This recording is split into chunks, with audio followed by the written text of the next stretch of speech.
Bob, how's the market in New York City? Well, Bo, I'll tell you, I think the New York City market is headed for the largest sell-off in history. Wow. In using Manhattan as a microcosm of the market, south of 96th Street, there's 27,649 buildings. The average turnover rate of that stock of buildings has been 2.6% over the last 40 years. The lowest it ever was before the all-time low at the bottom of each of the corrections the market has had. So we'll go back to the early 90s during the S&L crisis, go back to the recession in the early 2000s. It had gotten down as low as 1.6%. Well, in 2009, during the GFC, it went to 1.2%. The highest the turnover ever has been was 4.3% in 2012, as investors were rushing to beat the 3.8% capital gains tax that was embedded in the healthcare law. And we believe that with what's going on now in the market, that turnover in 2025 and 2026 will be over 5%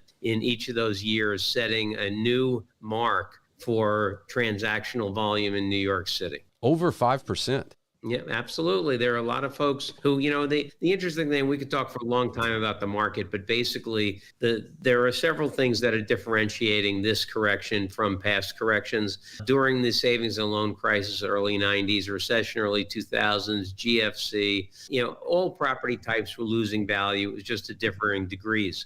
Today, the thing that describes the market is that different property types are performing differently. I would argue today that the industrial market in New York, although it's only a very, very thin slice of the market, is doing very well. The retail market is on the upswing. It started to get negatively impacted 3 or 4 years before the rest of the market was, but retail rents have stopped going down, leasing activities picking up, investor demand is back. So that's been a good sector of the market. Our hotel market is doing really well. We have 120,000 hotel rooms in New York, or I should say had. 30,000 of them are no longer hotel rooms. 14,000 were converted to student housing. The uses, 16,000 are occupied by migrants. And so the dynamics in the hotel market are great. ADRs are way up, occupancies are way up. So that market is doing well. And the two biggest sectors we have in New York, which are the multifamily market and the B and C office market, are both taking their lumps. The multifamily market was negatively impacted by policy changes to our rent regulation system in June of 2019.